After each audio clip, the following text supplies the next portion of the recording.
right, good morning and welcome. Thank you all for joining us for today's Jaipil lecture series, New Books in Korean Studies. My name is Celeste Arrington. I'm the director of the GW Institute for Korean Studies. And it's my great pleasure to welcome an old friend. Well, you're not old, but we've known each other for a while. Joan Cho today. She is Associate Professor of East Asian Studies at Wesleyan University and also has a courtesy appointment in the government department, so a fellow political scientist. And today she is presenting her new book, which is entitled Seeds of Mobilization, The Authoritarian Roots of South Korea's Democracy. I've been following this project over many years, and it's really fun to see it in hand. Also has one of, I think, the best covers of any book that I've seen recently. So I highly recommend it to you. It's also an open access book, thank you from the scholarly world for that. Joan has published in a variety of different outlets and journals, and also served as a adjunct fellow at the CSIS down the street. She has previously also been my vice president for the Association for Korean Political Studies, and was a scholar with the U.S. Korea Next Gen program. She received her PhD from Harvard, but we don't hold that against her. And it's really a great pleasure to welcome her here to talk about this book. I think this book contributes a really innovative argument about how policies may work for some period of time and then have unintended or backfiring consequences down the line. So it's a very nuanced study that I think sheds new light on the health of democracy in South Korea, and her talk today will especially focus on the post-democratization time period. So please join me in welcoming Joan today. Good morning, everyone. Thank you all for being here today. I heard it's a very busy time of the year. There's a boba talk going on, so I really appreciate you being here instead of learning about boba. Thank you, Dr. Celeste Arrington, for kindly inviting me to speak to this audience. It's really an honor to give this talk as part of the Jaipil lecture series, given his role in the independence movement for Korea, as well as being the first naturalized Korean American, and as a Korean American scholar, that is very meaningful. I'm really excited to share my research from my recently published book.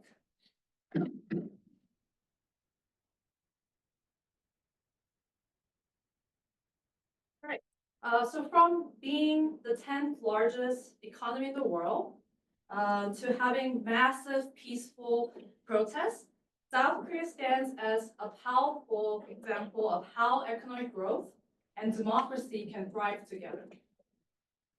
And in fact, South Korea is often held as this dream case of modernization theory in political science and also in policy discussions. South Korea's economy grew rapidly from the 1960s through the 1980s under the military dictatorships of Park Chung Hee and Chun Doo Hwan, with an average annual GDP growth rate of 8.4%, which is very impressive. And then in 1987, following mass nationwide pro-democracy protests, South Korea became a democracy by reinstating direct presidential elections. The original modernization plan put forth by Seymour Lipset in the 60s stated that all the various aspects of economic development, industrialization, urbanization, wealth, and education are so closely interrelated as to form one major factor, which has the political correlate of democracy. And when we say that there is a linear relationship when we say that there is a correlation between two different things or more, we're implying that there is a linear relationship. And the policy implication of the modernization theory is that given this linear relationship between economic development and democracy, if we support poor authoritarian countries to grow economically, they will also become democracies, right? So that's the policy implication of modernization theory based on this assumption that there is this linear relationship between the two. However, if you look at the joint dynamics of economic and political development in Korea more carefully, which you see in the figure on the right, the transition dynamics are not as smooth and linear as they are commonly understood and depicted to be. And in fact, the political system under the military dictatorships of Park Chung Hee and Chun Doo Hwan did not become increasingly democratic or less authoritarian as the national economy grew. Park installed the infamous Yushin Constitution in 1972 that effectively converted his presidency into a legal dictatorship. And Chun Doo Hwan, he maintained the prior regime's level of repression, and he even severely cracked down on the 1980 Gwangju uprising. So this raises the question of whether Korea is indeed a dream case of modernization theory, and whether the Korean case could offer some theoretical insights to clarify and expand the framework of modernization theory. So my book examines the relationship between economic development and democracy in South Korea by adopting the long view of democratization. I examine decades before and after the democratic transition, not just the time period immediately preceding the transition. This approach allows me to consider and examine the differing effects that economic development can have on the authoritarian regime, as well as the nature of democracy in the post-transition period. I also break down this macro variable economic development, which is usually measured as the national wealth, GDP or GDP per capita, into meso-level phenomena. Specifically, I examine the geographic spatial transformation of modernization structures like industrial complexes and sites of tertiary education. And in doing so, I can actually examine how exactly the autocrats' modernization projects impacted the people, the workers and students who ended up demanding for democracy. Relatedly, I also analyze the subnational variation of democracy movement throughout the entire country. This approach advances the existing literature on Korea's democratization that has been heavily focused on national level politics and protests that were mostly occurring in the capital city of Seoul. In order to do this, I engaged with various primary and archival sources during my fieldwork in Korea, especially at the Korea Democracy Foundation. I used these archival materials to create quantitative data sets, including event data sets on the protest in 1987, June Democratic Uprising, and the Great Workers' Struggle.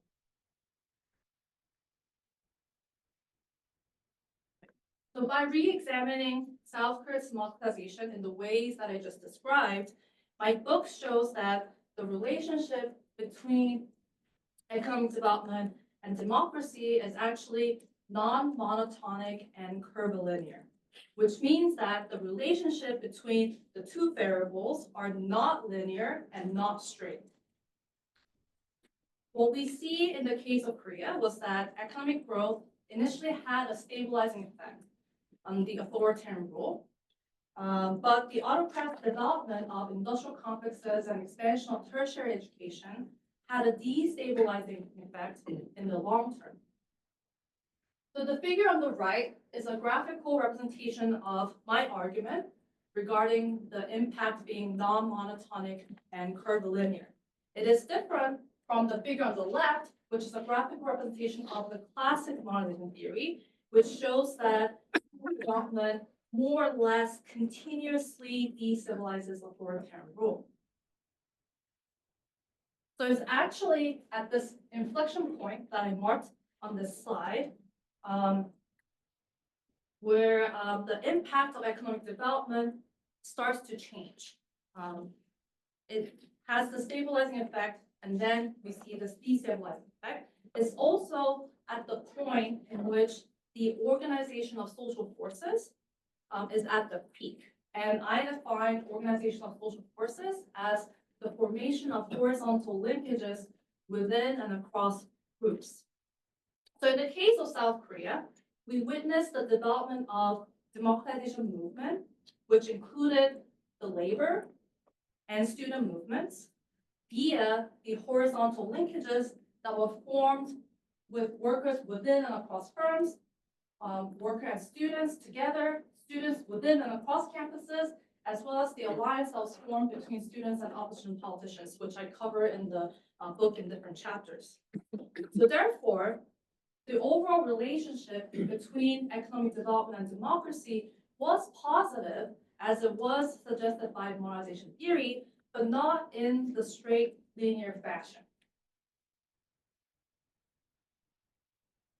So the findings from South Korea are generally most applicable. If we were to generalize this theory, it is most applicable to authoritarian regimes that are built around labor repressive economic projects like South Korea. But my findings do not necessarily predict that these other authoritarian regimes will also reach the same level of economic development or the same level of democracy. So as I have just explained, it's at this inflection point here for Korea, where we see the destabilizing effect dominating the stabilizing effect of development.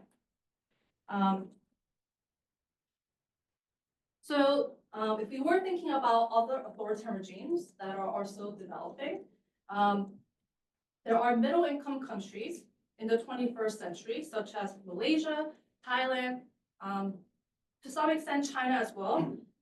In these authoritarian regimes, there are actually more social cleavages between work. So for example, cleavages between formal and informal workers, workers who are working in domestic versus multinational firms.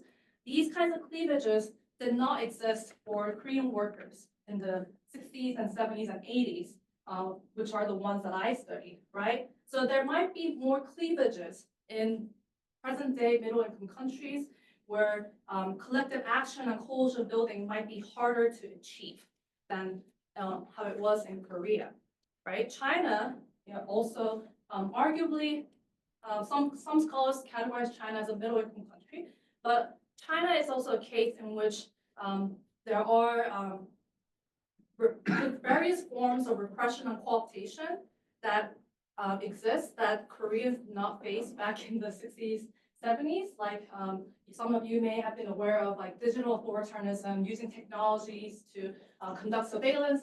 Those kinds of things were not in place for Korea. So again, what we're seeing is that there are these authoritarian regimes where coalition building could be harder to achieve within and across different social cleavages, right? So that shows that the inflection point that Korea had that led to democratic transition is higher for these other countries, right? Which means that it's gonna, it is harder to reach this peak of organization of social forces for economic development to have this destabilizing effect. It may also take longer to achieve this point to see democracy as an outcome. So in these ways, my theory, which is actually derived from the South Korean case to clarify and modify the original modernization theory, is still applicable to explain other countries, to understand why, despite seeing economic development, why these countries have not democratized yet, like Korea. Okay. All right. So that was the main argument of the book, and for the remainder of the talk, I'm going to address these two central questions coming from the book. First, why was it that the development of industrial complexes and the expansion of tertiary education have benefits only in the short term, but not in the long term? And then the second question is, what have been some of the enduring impacts of this democratization process in the democratic period, especially between different generations of Koreans? Okay. All right. So to address the first question, I know many of you have actually read my book, so thank you. But for those who may have not had the chance to read the book yet, I want to provide some contextual information about the autocrats' industrial and educational policies before we talk about the effects that they had. Right, so in the aftermath of the Korean War, South Korea was actually one of the poorest countries in the world. And when Park Chung Hee came into power through a military coup in 1961, he made it clear that economic development is his first priority. In a public speech that he made in 1962, and I have the quote from that speech, Park claimed how economics should precede politics or culture. And he even stated that economic equity comes before political equity, and even undemocratic emergency measures may be necessary in improving living conditions. So in line with his economy first ideology, Park's government implemented a series of 5-year economic development plans to pursue export-oriented industrialization. The government officially adopted export-oriented industrialization strategy in 1963 by first starting with light manufacturing. And then in 1973, Park launched his third 5-year plan and that announced an industrial upgrade to promote heavy and chemical industrialization, which included iron and steel, machinery, auto manufacturing, shipbuilding, electronics, and petrochemicals. South Korea's successful export-led or export-oriented industrialization relied on the construction of massive industrial complexes starting in the 60s under Park Chung Hee, and it was continued under his successor, Chun Doo Hwan. They were first built in inland cities, and then with the heavy chemical industrial drive in the 70s, large-scale industrial complexes were built in the coastal cities in the southeastern region of Korea. And then finally, in the 1980s, under Chun Doo Hwan, these industrial complexes were built in areas that lacked industrial complexes to correct for some of the uneven patterns of regional development from the 60s and 70s. These industrial complexes were built with public resources, but private investments were also induced through various incentive measures. So for example, businesses that had that set up factories in these industrial complexes received low interest bank loans. They were exempt from corporate tax, corporate income tax. There were discounts on transportation and utility costs. So I've been talking about these industrial complexes. So I wanted to show you some pictures outside and inside these industrial complexes to give you a sense of how they look like. So the pictures on the left here. So this is the industrial complex in Incheon that housed the factories in light manufacturing, and a lot of the workers in these light manufacturing firms were women. So you see women workers down here, and then these pictures here. So this is an industrial complex in Gumi, which was built during with Park Chung Hee's heavy chemical industrial drive. And many of these heavy chemical industry factories were made up of male skilled workers. So here we see male workers working inside this industrial complex. There were a total of 67 industrial complexes that were built under Park Chung Hee and Chun Doo Hwan. They were built all over the country, as you can see from this table here, except for the island of Jeju. So I talked about the industrial policies and how industrial complexes were central to achieve this export-oriented industrialization. I also have to mention that with these industrial policies also came with repressive labor policies. Unions were typically, the unions that existed at that time were typically company-controlled unions that were affiliated with the state-controlled trade union called the Federation of Korean Trade Unions. These unions were also enterprise-based unions, not industry-based unions, and this was to prevent workers from different firms from organizing collectively with other firms within the industry. But that wasn't allowed because you can only have a union at each enterprise, not at the industry level. Workers were not allowed to engage in political activities. They can't form another union other than this one union that existed and it affiliates with the state-controlled trade union. So the emerging labor movement, starting in the 70s, was aimed at trying to replace these existing company-controlled unions with independent unions, but they were often met with state repression, firing, and being blacklisted if you were found to participate in this activity. There's a hand. Do I address questions? Am I allowed to ask a question about this specifically? Or Do you take a brief question? Is that okay for you? Um, Or do you want to wait for it? It's okay if you wait for it, because I might answer, but I want to make sure I go through everything. Okay, Yeah. that's fine. But please take note of it. Okay, thank you. All right, so I just talked about the industrial policies, now moving on to the educational policies.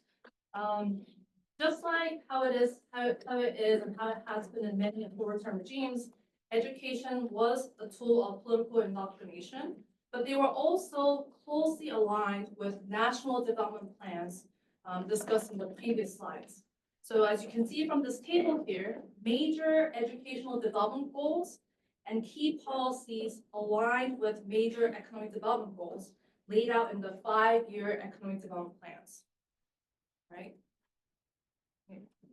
So at the start of Park's first 5-year plan, his government emphasized technical education to meet the growing demands for semi-skilled workers in light and labor-intensive industry. In 1967, Park Chung Hee, his government introduced the Vocational Training Act to increase the number of semi-skilled workers by establishing new public vocational training institutes or providing subsidies to already existing vocational institutes. The Vocational Training Act was later replaced by the Vocational Training Special Measure Act, and then later again the Vocational Training Basic Act. And as a result, the number of trainees in public training institutes and in-plant training programs increased significantly, as you can see in the numbers on the slide. And then later, with the launch of the third 5-year economic development plan, which again initiated the heavy chemical industrial drive, the government focused on strengthening vocational education at the upper secondary level by providing elite technical skills training within the high school education system. So through the 1973 specialization initiatives at technical high school and the 5-year technical school promotion plan, the existing vocational high schools were restructured and divided into 4 specialized categories. And the first 3 that are listed were considered to be elite schools. So if you ended up attending these technical high schools, you're receiving elite education at the time. And these schools were intended to produce a massive number of young skilled workers to meet the rapidly rising demand for the large heavy chemical industrial firms. And these technical high schools were heavily funded by the government. Okay. Moving on to Chun Doo Hwan. He looks like this.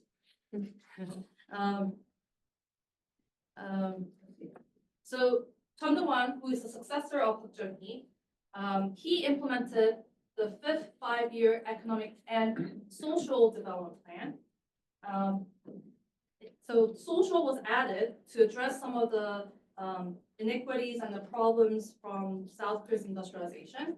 And this shift drove changes in the education policy that we saw under Chun Doo Hwan compared to Park Chung Hee.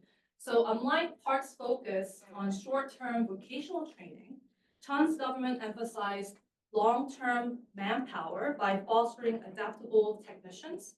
And to that end, his government emphasized basic science education, expanded science and engineering universities, and established science high schools, which still exist today.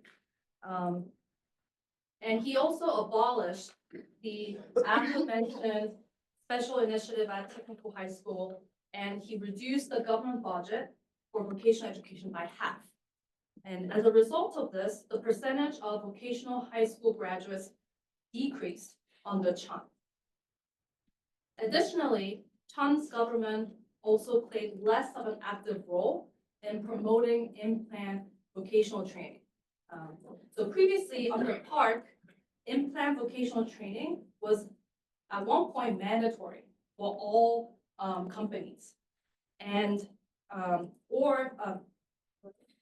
then Park's government also required companies to either provide this in-plan vocational training or pay a vocational training levy. However, under Chun Doo Hwan, the obligation to provide in-plan vocational training was only required, only imposed on large companies. And in reality, only about 2/3 of them ended up actually, in reality, only 1/3 of them ended up providing this in-plan training, and the rest ended up just paying the levy. So what we have seen with the change with the education policy, we have seen that there was a significant decrease in the total number of in-plan trainees under Chun Doo Hwan. Right. So while technical and vocational education declined under Chun, higher education was greatly expanded following the enactment of the 730 or July 30 education reform in 1980. This new educational reform banned private tutoring, which was considered a major social problem at that time, and relatedly, it abolished individual college entrance exams and replaced it with this national standardized exam that exists today. He also accredited more private tertiary education institutions and increased college admission quotas through the graduation quota program. And the main outcome of this education reform was the quantitative expansion of the higher education sector. So as you can see from these graphs here, we see an increase in the number of tertiary higher education institutes, but more dramatically with the enrollment of students at these institutions in the 80s as a result of this education reform, right? So to bring all this together, what we have seen is that with the creation of the industrial complexes and expansion of vocational training education starting under Park, many industrial jobs were created, and this provided opportunities for upward mobility among the poor rural population. Exports were produced from these factories inside these industrial complexes, which in turn stimulated domestic economic activity, creating more employment, production revenue, and ultimately economic growth of the country as a whole.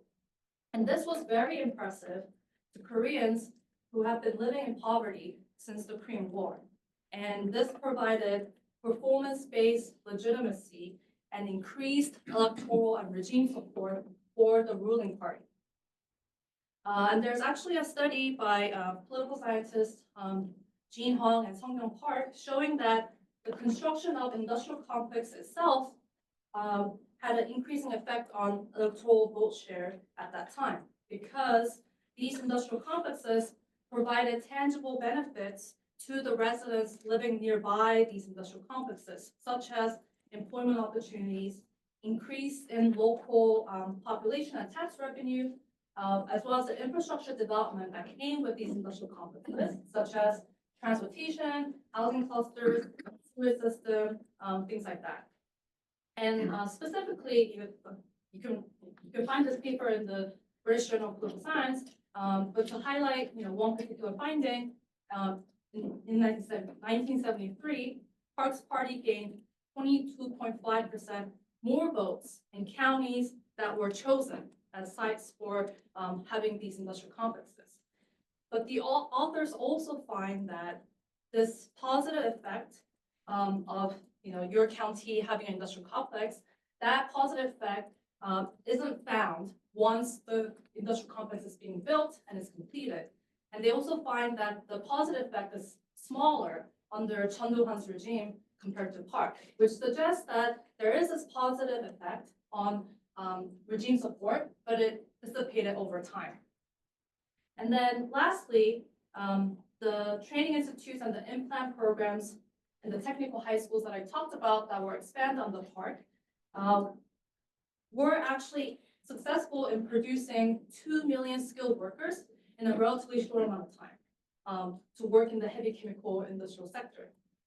The government was successful at recruiting bright students, especially from the rural areas, diverting them from pursuing universities, which were the hotbeds of anti-government protests at that time.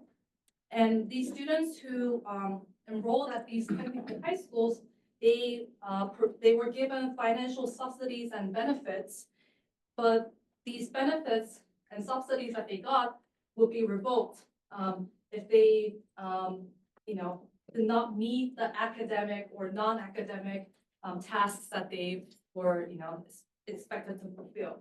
And that fostered this sense of loyalty and created this social contract between the state and the heavy chemical industrial workers. Also, these heavy chemical industrial workers, they did not have to serve the required military service the way that all men did. Instead, they were worker soldiers, 특례병 in Korean. And so they had this benefit of still working and, they had this experience so their pay will continue to increase instead of taking a break and having to serve in the military service. And at that time, it was much longer than it is now today. But the other thing was that these heavy chemical industrial workers were not allowed to be involved in the labor movement because many of them were in the defense industry, and the defense industry were not allowed to engage in strikes and things like that. So the result of all this was that you have a massive number of HCI workers that were produced from these educational policies. But these workers were largely absent from the labor movement in the 70s and 80s. And they were loyal and they contributed to the economic growth through export-oriented industrialization that provided the performance-based legitimacy of the government. So you see there's a cycle, right? And indeed, if you see this graph here, the labor movement was actually weak, and the labor movement that started to exist in the 70s were mostly organized by female workers in light manufacturing, not by the male workers in HCI. And these protests or strikes that did occur in the 70s were mostly spontaneous, and they were contained in each individual company. And the issues that they raised were mostly economic issues about, wage, things like that. But there was a gradual development of Korean workers' capacity to organize against their employer and the state. And this was manifest in 1987, where you see this huge increase in the number of protests and huge increase in the number of unions that were formed in 1987. And this was also when the Great Workers' Struggle occurred.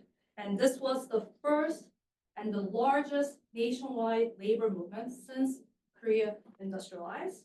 Approximately 1.2 million workers, which was about 1/3 of the regularly employed workforce at the time, engaged in this nationwide industrial protest. And the significance of this Great Workers' Struggle was that it's actually the heavy chemical industrial workers who were previously absent in the labor movement led this struggle. And the issues that they raised were not limited to economic issues only. They also addressed the democratization of workplace, and we also saw solidarity struggles across different firms. So I wanted to, given that we already have some, evidence of the short-term stabilizing effect, I wanted to explore statistically whether there is this long-term effect of development of industrial complexes on these protests that directly went against the government and destabilized the regime. So, the outcome that I'm interested in is the number of Great Worker Struggle protests in each county.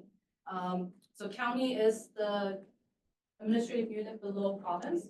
And in my data set, there was about 214 counties. And this map, which is actually made based on the data that I collected, shows the regional variation of protests. So the darker gray means that there were more protests, labor protests, okay? And then the treatment variable is the industrial complex, right? So and I measure in two ways. One is whether your county had an industrial complex or not. And I have another measure, which is trying to get at the intensity of the overseas. So how much longer your county had an industrial complex prior to the Great Worker Struggle. And we can expect that having an industrial complex could be associated with more protests. And if you had an industrial complex for a longer period of time, you may also experience more protests later on. And the red dots is actually where the industrial complexes were built. So if we just eyeball this without actually doing any statistical analysis, there could be like a relationship between these things, right? And then if you remember the main argument of my book that I addressed at the beginning of this talk, the organization of social forces resulting from the authoritarian development is what explains this time-varying effect of initially stabilizing and ultimately destabilizing the regime. And so I use the concentration of factories and workers as a measure of organization of social forces when it comes to exploring this relationship between industrial complexes and the Great Worker Struggle protests. And the measure that I have is the number of manufacturing firms in these counties. And I also included other post-treatment and pre-treatment covariates to make sure that this relationship is not driven by other factors, and I list these factors on the slide. Okay. All right. So to investigate the causal effect of the industrial complex on the Great Worker Struggle protest that is being mediated by the geospatial concentration of factories and workers, I first estimate the controlled direct effect of industrial complex using sequential G estimator. And what I essentially find, which is shown in this table, is that holding everything else at constant, I find that there were approximately 8 more protests during the Great Worker Struggle in counties that had industrial complex versus the counties that didn't. Holding everything else at constant, I also find that a 5-year increase in the duration of having an industrial complex in your county is associated with having 3 more protests during the Great Worker Struggle. So this result is showing that there is a direct effect of the treatment that is not entirely driven by the causal mechanism, which allows me to say that the government's construction of industrial complex indeed had a causal effect on the variation of Great Worker Struggle protests in 1907. And to get at how much of the relationship is also being explained by the causal mechanism that I talked about, we can do that by examining the difference between the average treatment effects and the average control direct effect to get at to what extent was the mediator playing the role in this causal relationship, right? The mediator being the geospatial concentration of factories and workers. And what I find is that assuming there's no interaction between the treatment and the mediator at the individual level, fixing the mediator eliminates about 36% of the total effect of the industrial complex on the labor protests, which means that this causal mechanism did play an important role in this causal relationship. So this graph further helps us to understand the long-term destabilizing effect of industrial policy that is being mediated by the geospatial concentration of factory workers. So this graph shows the concentration of factory workers measured as workers per factory from 1966 to 1985 at the province level. So what we see is that we see there's this increase in the height of these bars, which is saying that the concentration increased over time. So more and more factories and workers are being concentrated geospatially. But what we also see in this graph is that there is more of an even spread of this increase in concentration across the country. Even when you compare, if you compare 1985 to 1966, there is this not just increase in the concentration, but the spread of people who are concentrated in Busan, Chungcheong, Gangwon is more even compared to how it was significantly only concentrated in the capital city area back in the 60s, right? So this helps us understand why was it later in 1987 that we saw this nationwide protest by workers as opposed to earlier, right? So this, I think this really helps us to understand the role of this mediator in this causal relationship. Moving on to education policy. The graduation quota program of the 730 reform that I talked about earlier led to geospatial concentration of college students across the country in the 80s as well. And what we have observed in the 80s was the popularization of the student movement. So the student movement was popularized to the extent that student involvement in protests was very common in the 1980s. There was a survey that was conducted by Seoul National University Center for Campus Life and Culture in 1987.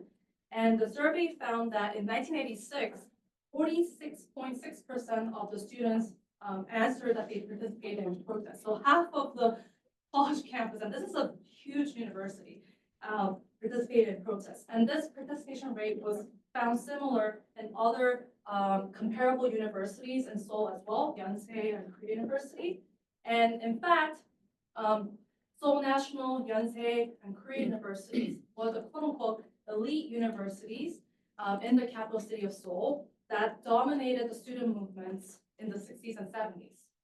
However, in the 1980s, as we have seen this quantitative expansion of higher education resulting from Chun Doo Hwan's education policy, we see that the movement was no longer just dominated by these elite universities in Seoul.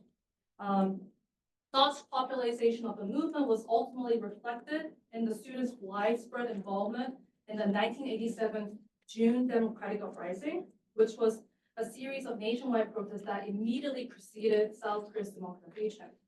So, using the Naver News Digital Archive, I collected data on college student protests in the 80s. And what I found was that the concentration of college students, as the concentration of college students increased across the country, not only the total number of student protests increased, but more importantly, we observed more protests happening in schools outside of Seoul. So it's no longer just in Seoul, dominated by these elite universities. It's happening everywhere and at these other schools as well. Also, if you look at the location of joint on-campus protests in the 80s, so joint campus protests, as you would expect from what it's called, these protests are jointly held by college students from 2 or more universities. We're seeing that these protests are being hosted as at more schools that are outside of Seoul, and also more schools that were not the 3 typical elite universities that organized these protests in the 60s and 70s. So just like how the dense concentration of workers resulting from the construction of industrial complexes across the country facilitated the development of labor movement, increased concentration of students on college campuses led to the popularization of the student movement in the 80s that also contributed to the growth of the student movement. And both ultimately coalesced into the June Democratic Uprising and the Great Workers' Struggle in 1987 that destabilized the authoritarian regime and brought about democracy. All right, so for the remaining time, I'm going to address the second question from the book, which is, what have been some of the enduring impacts of this democratization process in the democratic period, especially between different generations of South Koreans?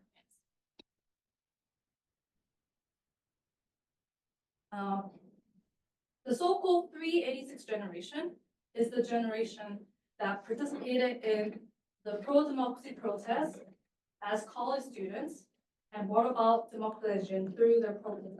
So the college students that I talked about in the previous slides in the 80s, they belong to this generation called 386. So the 6 is being born in the 60s, 8 is having attended college in the 80s, and 3, they were 30s, in their 30s when the term was coined back in the 90s. So later, now they are referred to as the 586 generation. But the main point is that this is the generation that went to college in the 80s, and they were the ones participating in the protests that I just talked about in the previous slides. So I'm going to refer to the generation older than them as pre-386 generations, and then the younger generations as the post-386 generation. So we kind of know about the 386 generation. To talk a little bit about the pre-386 generation, they grew up during tumultuous times in Korea, including Japanese colonial rule and the Korean War, when the significant proportion of the Korean population lived in poverty. The generation that directly experienced the war tended to perceive the United States as their savior, their liberator from North Korean aggression, and considered U.S. to be an indispensable ally to Korea. They were also strongly influenced by Park Chung Hee's economy first ideology, which meshed developmentalism, anti-communism, and nationalism. Right? And to add a little bit more about the 386 generation, the democracy movement that they participated in became more radicalized after the 1980 Gwangju uprising, when the Chung government violently cracked down on thousands of protesters.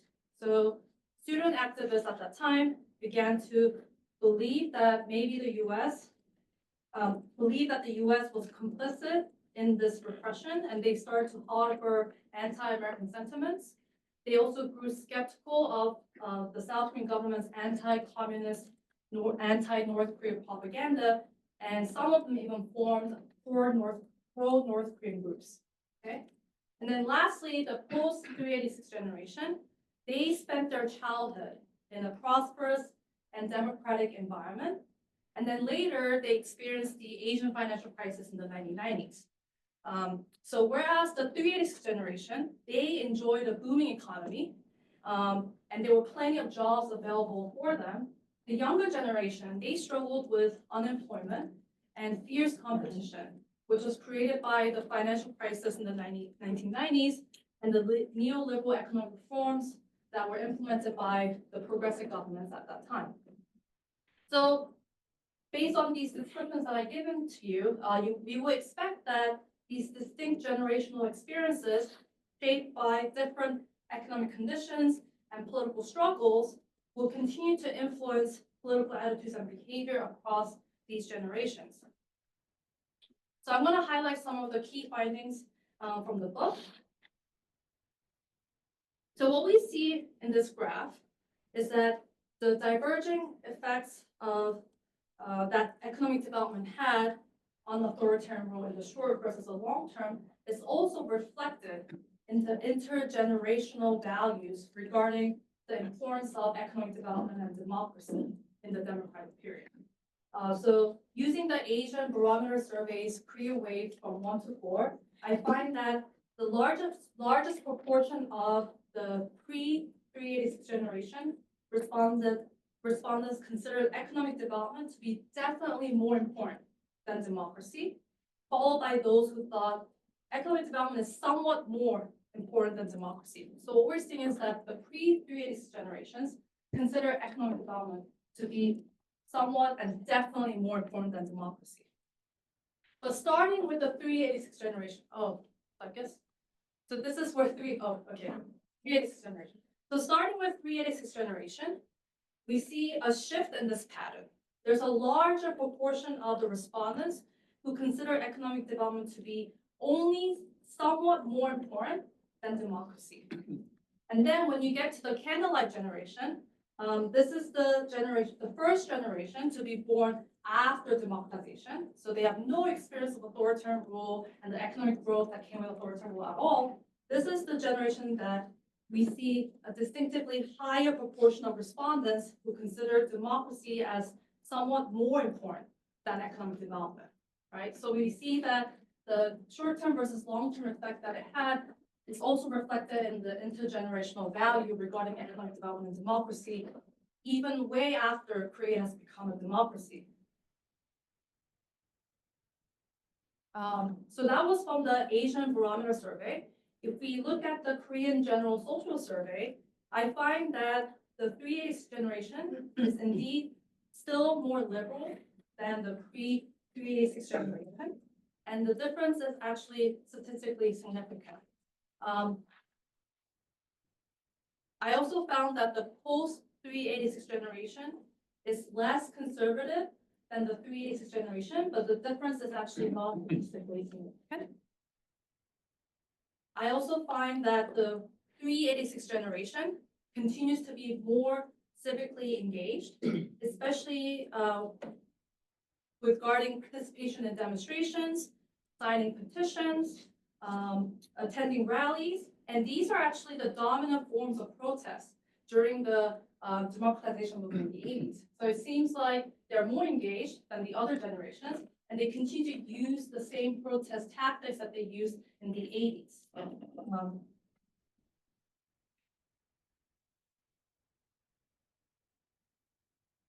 So just to give you some numbers, belonging to the pre-386 generation as opposed to 386 reduces the odds of joining demonstration by 57%. Similarly, belonging to the post-386 generation as opposed to 386 generation reduces the odds of participating in protests by 37%. So these are some concrete numbers from the result, but the main takeaway point is that the 386 generation is still more civically engaged, and they continue to use the forms that they used in the past that were successful at bringing about democracy.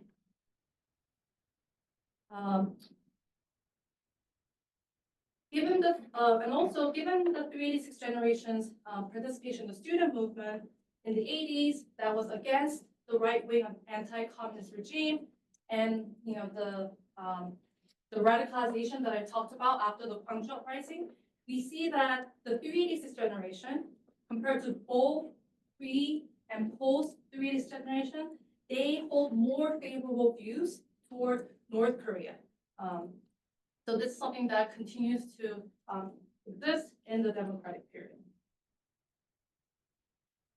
And this generational divide that I've been talking about is vividly also illustrated in the Taegukgi rallies. Taegukgi, which is the name of the Korean national flag. These Taegukgi rallies that are held by older conservatives from the pre-386 generation. These rallies emerged in response to the candlelight protests in 2016 and 2017, which was a protest about calling for the impeachment of Park Chung Hee, who was not only embroiled in a political scandal at that time, but she's also the daughter of Park Chung Hee. So as you can see from these pictures and the slogans that they have on their signs, we see that these rallies reflect the generational divide and political polarization in Korea today. They are older, they belong to this pre-386 generation, and these quotes that you see and the pictures that you see also reflect the sense of authoritarian nostalgia, and this phenomenon often referred to as the Park Chung Hee syndrome. And by equating leftist forces with North Korea, which you see, they were protesting against people who were protesting against Park Chung Hee, and they are labeled as pro-North leftists. So by equating the leftist forces in Korea with North Korea, these rallies tend to demonize the other, right? Instead of calling you are on the other side or you have a different political view, you're equating the people with different political view with the country's enemy, right? So in this process, the polarization is manifested in ways in which it is demonizing the other which actually undermines what political scientists Steve Levitsky and Daniel Ziblatt describe as principles of forbearance and mutual tolerance, which are essential for maintaining a healthy democracy. So to just wrap up and just highlight the key message of this talk, first, I want to make a point that the argument and the findings of my book reveal that it is somewhat misleading to say that Korea is this dream case that perfectly fits modernization theory. Instead, I hope to have shown in this presentation that South Korea actually serves as a theory-generating case that helps us to clarify and expand the framework of modernization theory. We need to seriously consider the differing effects of economic development on democracy and make efforts to theorize when and how economic development does and doesn't contribute to democracy. And this understanding, I believe, will have direct impacts on policymaking regarding development assistance and democracy promotion. Additionally, when South Korea is used as a prime example of modernization theory, it is overemphasizing the role of development leading to democracy. And this perspective overlooks the role that economic development can play in reinforcing authoritarianism, downplaying or even erasing injustices that people endure during the pursuit of economic growth. And as I've shown in this talk, there are generational divides and political polarization in the democratic period rooted in the differing experiences or lack thereof of economic growth and authoritarianism during that time. So a balanced perspective on South Korea should account for how modernization was achieved alongside authoritarian policies and how this dual legacy continues to shape Korea's democracy today. Thank you so much for your attention, and I look forward to To get us started, I guess if I could ask you to extend the time frame a little bit into the time period after you finished writing this book. The 2022 South Korean presidential election, not only were generational differences clear, but gender divides came to the fore, especially in the voters in their 20s so young men voted much more heavily for the conservative victor of the election, whereas young women tended to vote for the progressive. I guess from your analysis in the book, how do these gender cleavages and generational cleavages interact? Could you have seen the gender divides in 2022 and then most recently in the 2024 April National Assembly elections coming?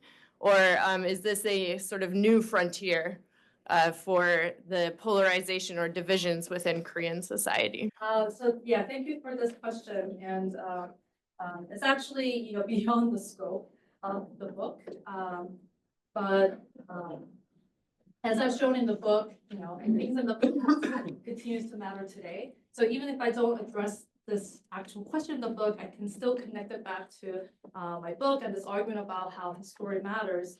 So as Professor Arrington pointed out, in the most recent election, we still see the generational divide. So I looked at the turnout rate. So actually, I do have a result about how the older generation, the pre-386 generation, they turn out to vote more too. And so the older generation voted more, and the older generation are more conservative. So it's not surprising that we had a conservative president who was elected. The younger generation voted less, and the older generation still continued to vote conservatively. But I think the more interesting result was that the younger generation in the 20s and 30s, it was like 50-50, where women are liberal and the men are conservative. And so this is more of this new frontier that you were asking about, that so now there are more books that are readily available about Korea in the neoliberal period. Sun Suk Moon's book, Nami Lee's book. And what we see is that in the post-transition period, in the 90s, with the neoliberal reforms that were being implemented by the progressive governments, in response to the financial crisis, we also see this rise of the new right in Korea. And these are the folks who, are being critical about these neoliberal reforms that the progressive governments are making and sort of highlighting, the past where, the conservative leader Park Chung Hee brought about economic development. And it is also being associated with the inequality today that inevitably resulted from the neoliberal reforms to get the country out of the financial crisis. So the younger generation has been living in this climate where there's more inequality, and they are being influenced by this new right rhetoric as well. So it's not a surprise that there is this connection that the younger generation is making, and there's also a role of political entrepreneurs. So there are certain political figures like Lee Jun-seok, who is a young Harvard-trained politician who has been explicitly making equate inequality with the ways and there's a gendered rhetoric of inequality that has been created by some of the politicians, and his message was also used by current President Yoon Suk-yeol in his campaign. One of his campaign pledges was to get rid of the Ministry of Gender and Family Affairs, which he actually didn't do, but that was his campaign, which was appealing to younger men who were influenced by this rhetoric of how there is this inequality that connects back to what the progressive governments did, and there's a gender aspect of that. So I think, I'm not sure if I'm explaining all of this very clearly, but I think there are ways in which you can connect back to what I was saying about what happened in the past with economic development and how it was associated with progressive versus conservative and how it continues today.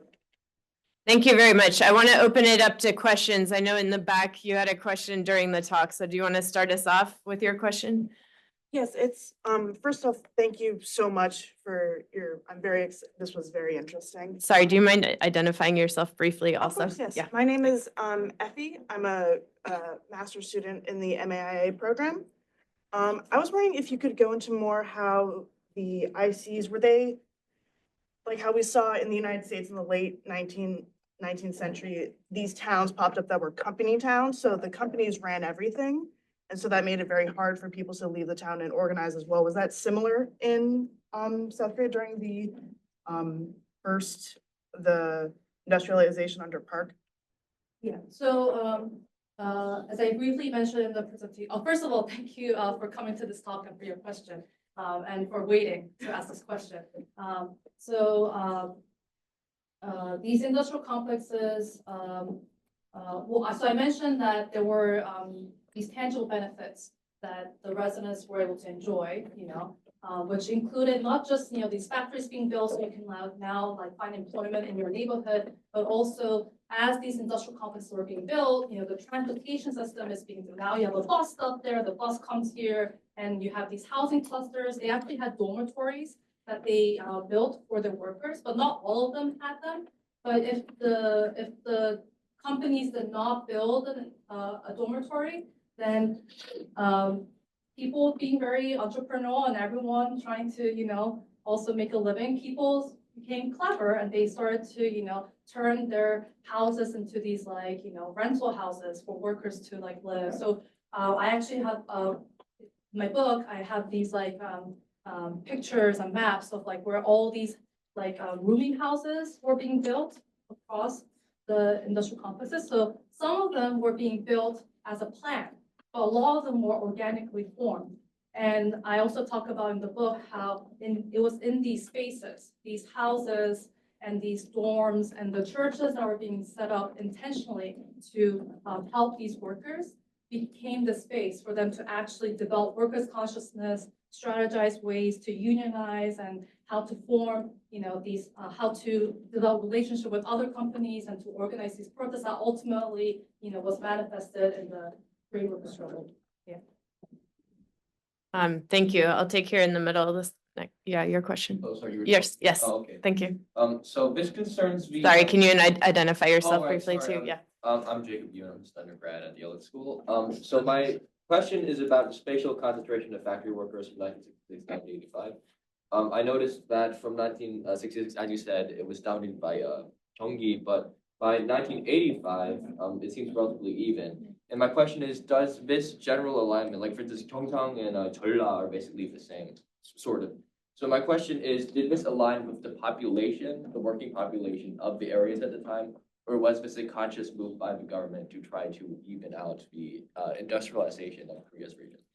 Okay, so this is reflective of so the concentration of workers is reflective, is partly also reflective of the actual industrial policies where I mentioned that initially a lot of these industrial complexes were built in inland cities. And when I say inland cities, there were actually a lot more in the Seoul, Gyeonggi, and Incheon area.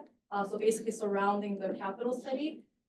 So that's also why in the 60s, we see more concentration in that area. And then, as I mentioned over time, starting in the 70s, when more of these industrial complexes were built in the coastal areas in the southeast region, we start to see increase in, I don't know if I, but it's okay. The bar, you know, you get to see more in that area. And the actual numbers, so in the 80s, they try to correct for this and then start building more in other regions. But it is true that there was still more in the Gyeongsang region and the Jeolla region. And also the fact that these industrial complexes that are built in the Gyeongsang region were these heavy chemical industrial firms. You're building ships versus like building like some little electronic gadget. So it's just like larger in share, right? But it is still, so it's not just the fact that there's a lot of workers, but the concentration is still high as well. Yeah. Thank you. Next question. We'll go in the back. Stanley Cover. I'm a little surprised you didn't mention anything about taxation. If you look at, for example, the French and American revolutions, largely motivated by concerns over taxation, not labor rights. Is this a contrast or is this overlooked? Okay. So I think this connects with another project that I'm working on, and I think a lot of the theories and explanations that we have about economic development and democracy or democratization in general, many of them were developed earlier on Western cases. And the main conflicts that were central to the different groups and the competition that existed that mapped onto, you know, the parties and the party system. And you know, my understanding is that the issue of redistribution and taxation, which was class-based, was more of a central cleavage for Western cases than East Asian cases, including Korea. So in the case of Korea, it may have been, you know, indirectly implied in my talk, but there was this, you know, the right-wing authoritarian government was very anti-communist, and North Korea is equated with communism. So this left versus right divide was also mapped onto whether you're pro-North Korea or not. And you know, the argument that I'm trying to make in my other project is that when you think about the moment in which Korea democratized, it wasn't class-based cleavage and different views regarding redistribution. It was more about the left versus right that was divided along national vision, whether it was being pro-North Korea and the eventual unification of Korea, or whether it's being anti-Korea and trying to, you know, even if they wanted to achieve unification, it was through elimination of the communist regime in the North. And I still find that today's policy, whether it's social, economic, or foreign policy, what eventually differentiates the left and the right in Korea comes down to whether their nationalist vision regarding North Korea. So I think your question is a question about the role of taxation is very central to our understanding of development and democracy, but there is some unique situation in East Asia, including Korea, where it was not the main dominant cleavage issue, but it was definitely part of it. There was this rhetoric of social justice and equality, but ultimately, the anti-communist versus not divide was the dominant cleavage. Thank you very much. I'll take the next question here. Yeah. Thank you. I'm Jerry. I'm a student here at Elliott School. Going back to one of the arguments you made, you said that there were more social cleavages among populations in China, Thailand, etc., than South Korea, which could be a factor contributing to whether democratic movements succeed or fail. And I was wondering if you could give a bit more information about the social cleavages part, or maybe some examples about it, because people normally assume that since China was a socialist state back then, while South Korea was not, and so people in socialist states tend to be more homogeneous in terms of economic or political means. So that was my question. Yeah, thank you. Thank you for this question. I mentioned that there's a sort of condition to my argument, and acknowledging the fact that now you have formal versus informal workers who have different interests, and therefore they may not always work together to have the same demands against their employers or even their state. Whether you work for a multinational firm versus a domestic firm, you also have different concerns, and whether you address it to your state, your employer, is also different, which makes it harder for workers to all work together. And that's the case for almost all countries today now, with how the way that the economy is globalized and evolved. With the case of China, my reading of the literature on China is that in addition to these cleavages that exist among workers that didn't exist for Korea, with the change in the economy, there's more factors regarding the way in which repression is there in the country. There's more repression, more limits on organization, and also the ways in which the middle class is being co-opted. So there's a book, Rosenfeld, that's her last name, at Cornell. I think it's not just her book, but I think that book is a good one to look at in terms of how the middle class in Russia, middle class in China are being co-opted by the government, and they won't turn against the government. So there are these are some of the examples of there's more, it's harder for workers to relate to each other and to actually come with similar grievances and to come with similar goals and to actually translate into action, especially when there is more state repression, including the different form of state repression, including use of technology to do that. Which didn't exist back in Korea. But I wanted to connect back to the argument that I had about how, the way in which how economic development can eventually lead to democracy is through the organizational social forces. It's not just the development of the middle class, because in the case of Korea, the middle class actually was not at the forefront of any of these movements until so we had labor movement and the student movement that already developed. And in 1987, when there was a whole nationwide uprising, that's when the middle class joined. So I would not say the middle class helped, but they were not at the forefront, right? And we're hearing about how the middle class in Singapore, middle class in China, middle class in Russia are being co-opted. So I don't think middle class is the causal mechanism. Instead, it's the organization of social forces where you have these horizontal linkages within and across different groups. And actually, the kind of story that I found in Korea is also found in China as well. So in the book, I talk about how students became workers, they lived in these rooming houses, and they started to, work towards organizing these labor unions and these protests. And I've been reading about, so there was a JSIC incident in China, Shenzhen. There was a student, well, she was no longer a student when she became a factory worker, but she came from one of the elite universities in China, and she intentionally joined this factory to mobilize the workers. She lived with them. It's like a similar story that I found with the Korean students.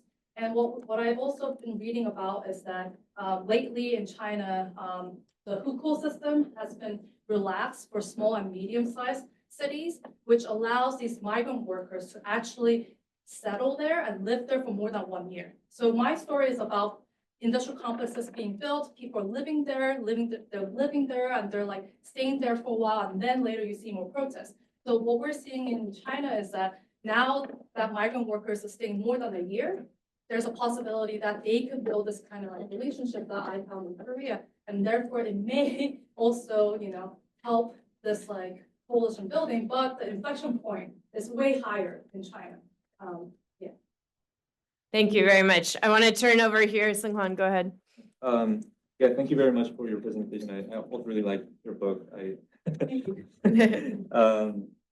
I'm Seung-hwan, Drake's visiting scholar, doctoral fellow at the University of Berlin. My question is in two parts. First question is, I totally agree that you mentioned a lot of institutional changes like education reforms and establishment of vocational training. But I was wondering whether you also take those kind of contents of the education or contents of the education that were done in this kind of training centers or universities could also affected on the destabilizing of the regime. And the second question is why it should be 1986 according to kind of your analysis, 1987. So there were some signs of the regime collapsing in 85, 86. There were some protests in like Incheon, Gyeongbokdae. And I was wondering, according to your analysis, why it must have been 87, not before then. All right. Well, first of all, thank you for actually reading the book, getting the book and reading the book. Yes. So the first question about the content of education.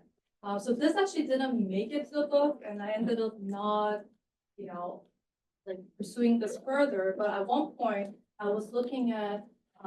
I found an interesting pattern where, depending on, so this was part of the generational analysis that I was doing. I actually had a separate project related to the candlelight movement and how people perceive the politicians, staying in the party or leaving the party. And I had this open-ended question just to get some. I'm already spending a lot of money on the survey, so let me just ask all these questions and see if there's anything interesting. And I had a question about, in your lifetime, what was the most significant event that you, experienced, or what you consider to be the most significant political event in Korea? And I was expecting to find it was the IMF crisis, or it was the democratization movement. But what I ended up finding that was interesting was that people were talking about the same event, but in different terms.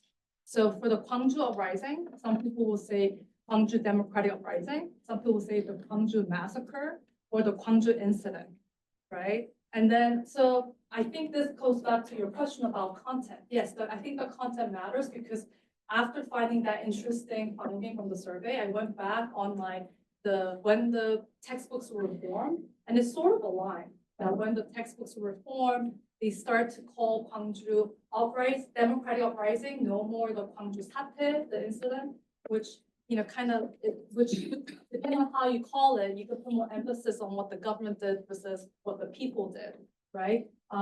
And there's actually Myung-hee Lee. She's at Michigan State University. I think she's actually working on textbooks in Korea versus Poland, because Poland also has some similar trajectory of democratization. So keep an eye out for Myung-hee Lee. But certainly content of education would matter. And I had some findings about how it also maps up the generation, but one could only put so much in a book. Even this was okay, no more words. Cut down the and pick up the adjectives. And then and then the second question about why 1987? Why not 1986 or 1985? And this is kind of the argument that I'm trying to make in the book, is that there are triggering events that we need to see these protests, but in order for these protests to happen all across the country, there has to be this foundation that has already been laid across the country, right? And so the examples that you gave about 1985, 1986, they were only in certain parts, right? And those had to be the trigger events for, so I think actually the major trigger event for 1987 was people fighting about Park Chung Hee's torture by the government. The student activist was tortured and he died from the torture, and that information got out by civil society organizations, including a Catholic association.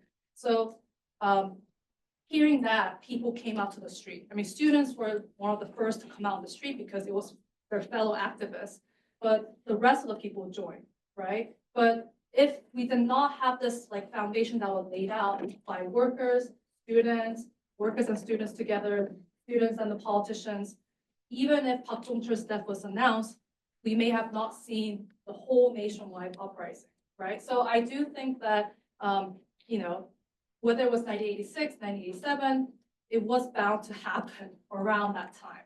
And there are triggering events that can help explain the precise timing, but I think the broad time frame is still explained better by understanding the development trajectory and the gradual development of the civil society over time. Yeah.